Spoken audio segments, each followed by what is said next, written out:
Now, from racing through the Sahara Desert to tracking in the Swedish Arctic, Alex Flynn took on some of the world's toughest challenges, despite having been diagnosed with Parkinson's disease. This year, he'd planned to take on his hardest feat yet to become the first person with the condition to scale Mount Everest. But last month, he tragically died during his training. But his family and friends want to continue to raise awareness of Parkinson's disease because they're going to take on fundraising challenges in his memory. We'll speak to them in a moment. But first, John Maguire has this report. My Parkinson's is at an all-time high, but this is good. You got to face your fears. Alex Flynn lived life to the full, and some. He was just this force of nature, really. He was then able to focus all of that drive and all of that commitment into the, raising awareness of Parkinson's, raising money for the charities, trying to promote the search for cure. He was diagnosed with the neurological disease Parkinson's 13 years ago. He was 36 years old. But in spite of the condition, he set out on a series of adventures around the world, all to prove to himself and everyone else that the disease wouldn't define him. 2 years ago, ahead of running 5 ultra marathons across deserts, he came to the Breakfast Studio and was asked by Charlie what motivated him. Motivation, my kids.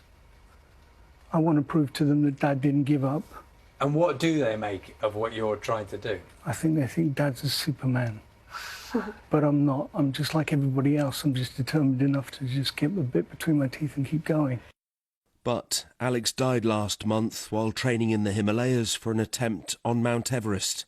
He wanted to be the first person to stand on the roof of the world with Parkinson's. But it wasn't the disease that killed him, it was altitude sickness. Now some of his friends are taking on challenges to continue his mission and to raise money for the charity Parkinsons.me. Alex and Billy Taylor, an old schoolmate, had always planned an ocean row. Now Billy will take on the Atlantic in his friend's name.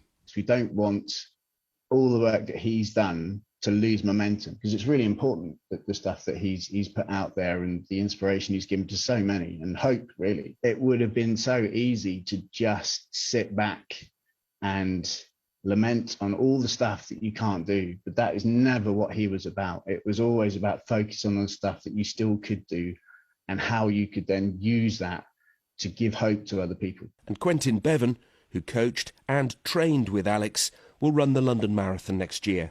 Since Alex's passing, everyone's been really focused on kind of like lifting our charity efforts, and we've got this place, and I'm really determined to earn a lot of money for kind of Parkinsons.me.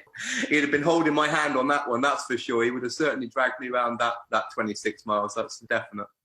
Alex's mission had 2 main aims: to inspire others with the disease to remain active, and to raise awareness and money to find a cure.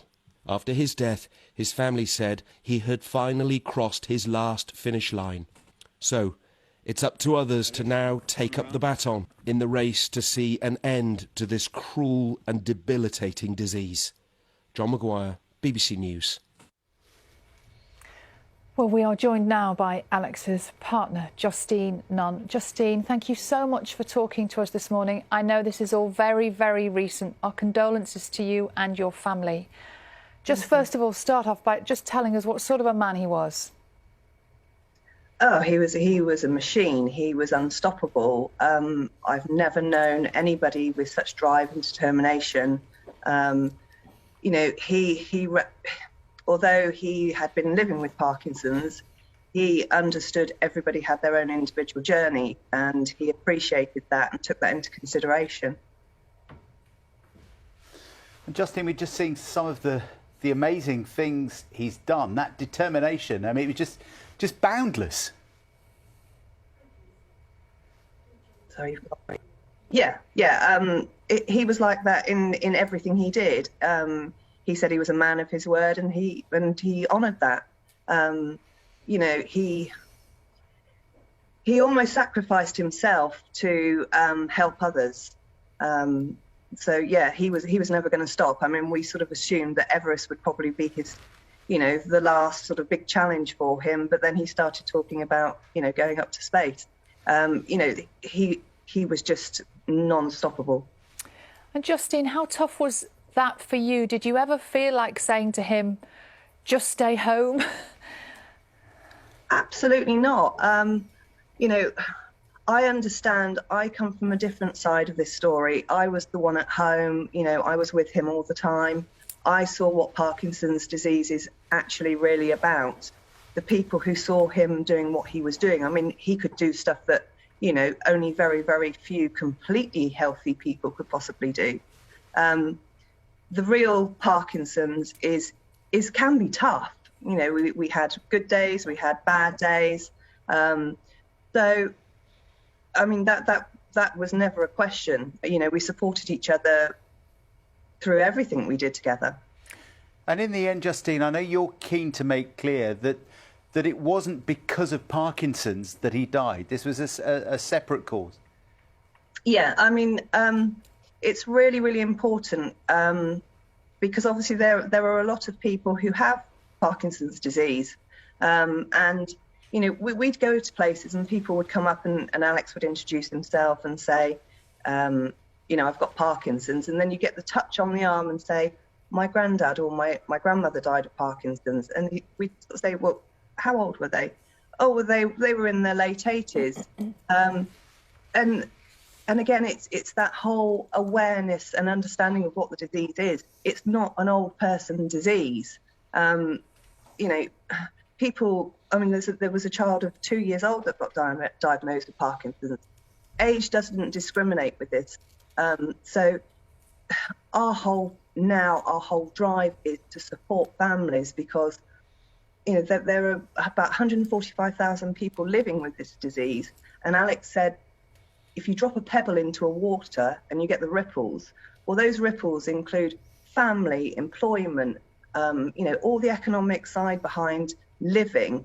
And so from our perspective, it's the family, and family mattered to him 100%. I mean, his family was everything to him.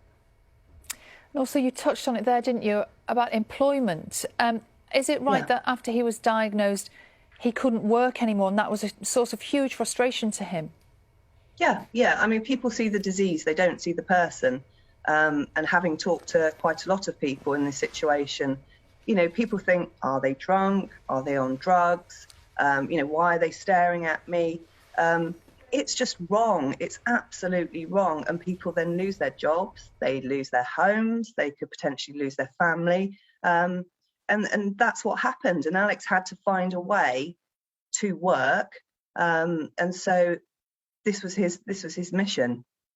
How comforting is it to you that we could see from our film, couldn't we, Alex's friends carrying on that work?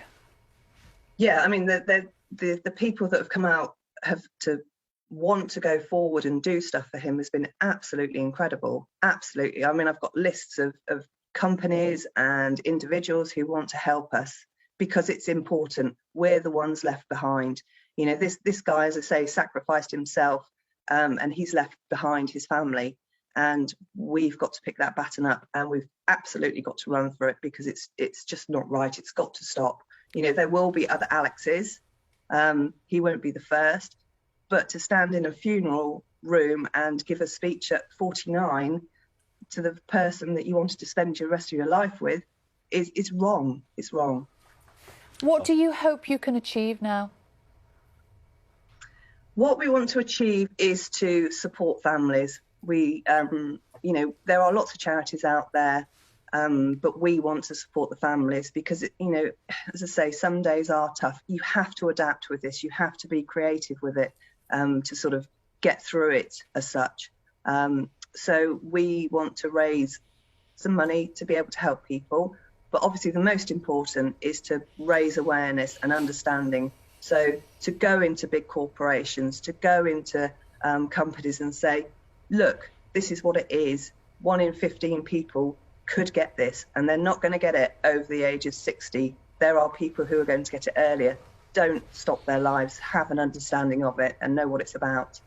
Well, Justine, you've done a good thing this morning in making us all a lot more aware. So thank you very much indeed for spreading your message. Good luck with your your challenges, and I hope the next few days over Christmas are okay for you and the family. We're thinking of you. All right. Thank you. Take care. Thank you.